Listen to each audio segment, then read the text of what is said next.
ದೇವರ ಪರಿಶುದ್ಧವಾದಂಥ ನಾಮಕ್ಕೆ ಸ್ತೋತ್ರವಾಗಲಿ. ಈ ಹೊಸ ತಿಂಗಳನ್ನು ಕಾಣುವಂತಹ ಕೃಪೆಯನ್ನು ದೇವರು ನಮಗೆ ಒದಗಿಸಿ ಕೊಟ್ಟಿದ್ದಾರೆ.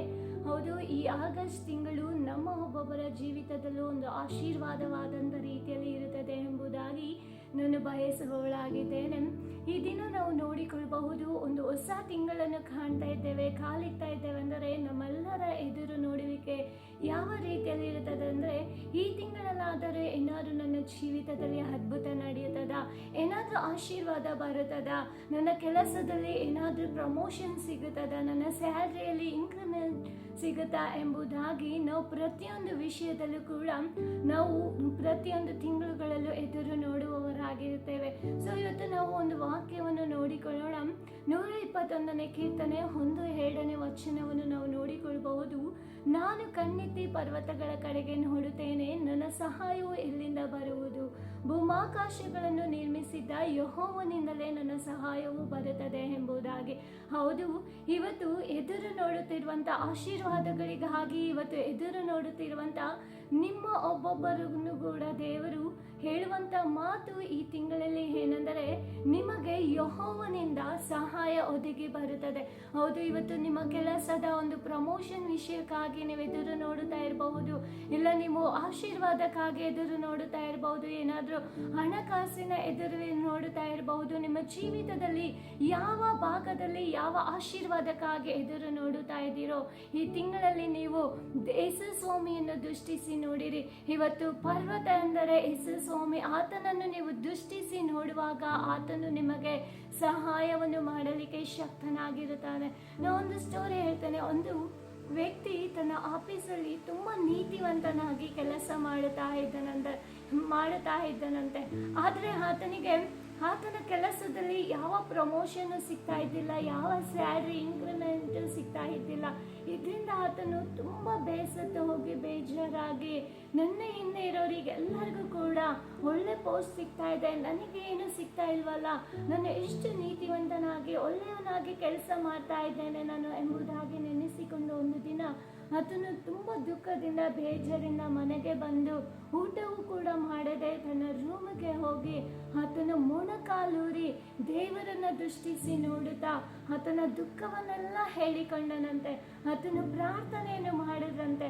ಆಗ ಇದನ್ನ ಒಂದು ದೊಡ್ಡ ಸಮಾಧಾನ ಆತನ ಒಳಗೆ ಬಂತಂತೆ. ಪ್ರಿಯರೇ, ಆತನ ರಾತ್ರಿ ಒಂದು ದೊಡ್ಡ ಸಮಾಧಾನದಿಂದ ಆತನು ನಿದ್ರೆ ಮಾಡಿ ಎದ್ದನಂತೆ. ಹೀಗೆ ಕೆಲವು ದಿನಗಳು ಪ್ರತಿ ದಿನವೂ ಕೂಡ ಈತನ ಏನು ಮಾಡುತ್ತಾ ಇದ್ದಾನೆಂದರೆ, ತನ್ನ ಕೆಲಸಕ್ಕಾಗಿ ಆತನು ದೇವರನ್ನು ದೃಷ್ಟಿಸಿ ನೋಡುತ್ತಾ ಪ್ರಾರ್ಥನೆಯನ್ನು ಮಾಡುತ್ತಾ ಇದ್ದಾನಂತೆ. ಒಂದು ದಿನ ಆ ಆಫೀಸಲ್ಲಿ ಮೇನ್ ಪೋಸ್ಟ್ ಆಗಿರುವಂತ ಆ ಅಧಿಕಾರಿ ವ್ಯಕ್ತಿ ಬಂದ್ಬಿಟ್ಟು ಕೆಲಸ ಮಾಡುವಂತವರ ಎಲ್ಲರ ಲಿಸ್ಟ್ಗಳನ್ನು, ಎಲ್ಲರ ಸ್ಯಾಲ್ರಿ ಲಿಸ್ಟ್ಗಳೆಲ್ಲವನ್ನು ತಗೊಂಡ್ಬಂದು ಚೆಕ್ ಮಾಡ್ತಾ ಇರುವಾಗ ಈ ವ್ಯಕ್ತಿಗೆ ಅನ್ಯಾಯವಾಗ್ತಾ ಇದೆ, ಈ ವ್ಯಕ್ತಿಗೆ ಮೋಸವಾಗಿದೆ, ಈತನಿಗೆ ಯಾವ ಪ್ರಮೋಷನ್ ಕೊಟ್ಟಿಲ್ಲ, ಈತನಿಗೆ ಸ್ಯಾಲ್ರಿ ಜಾಸ್ತಿ ಮಾಡಿಲ್ಲ ಎಂಬುದಾಗಿ ಹೇಳಿ ಎಲ್ಲರೂ ಆಶ್ಚರ್ಯ ಪಡುವಂಥ ಮಟ್ಟಿಗೆ, ಯಾರು ಎದುರು ನೋಡದೇ ಇರುವಂಥ ಮಟ್ಟಿಗೆ ಆತನಿಗೆ ಒಂದು ಒಳ್ಳೆ ಪೋಸ್ಟನ್ನು ಕೊಟ್ಟು ಮತ್ತೆ ಸ್ಯಾಲ್ರಿಯಲ್ಲಿ ಇನ್ಕ್ರಿಮೆಂಟ್ ಕೊಟ್ಟು ಆ ವ್ಯಕ್ತಿ, ಆ ಅಧಿಕಾರಿ ಆ ವ್ಯಕ್ತಿಯನ್ನು ಒಂದು ಒಳ್ಳೆ ಪೋಸ್ಟ್ ಅಲ್ಲಿ ಕೂರಿಸಿದಂತೆ. ಇದನ್ನ ನೋಡಿದಂತ ಎಲ್ಲ ಜನಗಳು ಕೂಡ, ಕೆಲಸ ಮಾಡುವವರೆಲ್ಲರೂ ಕೂಡ ಆಶ್ಚರ್ಯ ಪಡುತ್ತಾ ಇದ್ದಂತೆ. ಅದೇ ರೀತಿಯಲ್ಲಿ ನೋಡಿ, ಇವತ್ತು ದೇವರು ಆ ಅಧಿಕಾರಿಯ ಮೂಲಕವಾಗಿ ಬಂದು ಅಲ್ಲಿ ಅದ್ಭುತವನ್ನು ಆತನ ಜೀವಿತದಲ್ಲಿ ಮಾಡುತ್ತಾ ಇದ್ದಾರೆ. ಇವತ್ತು ನಮ್ಮ ಜೀವಿತದಲ್ಲೂ ಕೂಡ ಅಷ್ಟೇ ಈ ರೀತಿಯಲ್ಲಿ ತುಂಬಾ ದಿನದಿಂದ ಇವತ್ತು ಆಶೀರ್ವಾದವನ್ನೇ ಕಾಣಲಿಕ್ಕಾಗದೆ ಈ ತಿಂಗಳು ನಡೆಯಬಹುದು, ಈ ದಿನದಲ್ಲಿ ಅದ್ಭುತ ನಡೆಯಬಹುದು ಎಂಬುದಾಗಿ ಎದುರು ನೋಡುತ್ತಾ ಇರಬಹುದು. ಆದರೆ ಎದುರು ನೋಡುತ್ತಾ ನಿರಾಶೆಗೊಂಡಿರಬಹುದು. ಆದರೆ ಇವತ್ತು ದೇವರ ವಾಕ್ಯ ಹೇಳಲ್ಪಡುತ್ತದೆ, ನಾನು ಕಣ್ಣೆತ್ತಿ ಪರ್ವತಗಳ ಕಡೆಗೆ ನೋಡುತ್ತೇನೆ, ನನ್ನ ಸಹಾಯವು ಎಲ್ಲಿಂದ ಬರುವುದು? ಭೂಮಾಕಾಶಗಳನ್ನು ನಿರ್ಮಿಸಿದ ಯೆಹೋವನಿಂದಲೇ ಎಂಬುದಾಗಿ. ಹೌದು, ಇವತ್ತು ನೀವು ಈ ತಿಂಗಳಲ್ಲಿ ಯಾವ ವ್ಯಕ್ತಿಯನ್ನು ನೋಡಬೇಡಿರಿ, ಯಾರನ್ನು ನೋಡಬೇಡಿರಿ, ದೇವರನ್ನು ದೃಷ್ಟಿಸಿ ನೋಡಿರಿ, ಯೇಸು ಸ್ವಾಮಿಯನ್ನು ದೃಷ್ಟಿಸಿ ನೋಡಿರಿ. ಆತನು ನಿಮಗೆ ಸಹಾಯವನ್ನು ಮಾಡಲಿಕ್ಕೆ ಶಕ್ತನಾಗಿದ್ದಾನೆ. ನಿಮ್ಮ ಕೆಲಸದ ಭಾಗದಲ್ಲಿ, ನಿಮ್ಮ ಮಕ್ಕಳ ಜೀವಿತದ ಭಾಗದಲ್ಲಿ, ಎಲ್ಲ ಭಾಗದಲ್ಲೂ ಕೂಡ ದೇವರು ನಿಮ್ಮ ಕುಟುಂಬದಲ್ಲಿ ಸಹಾಯವನ್ನು ಮಾಡಲಿಕ್ಕೆ ಆತನು ಶಕ್ತನಾಗಿದ್ದಾನೆ. ಆತನು ಸಹಾಯವನ್ನು ಮಾಡುವ ಆತನಾಗಿದ್ದಾನೆ.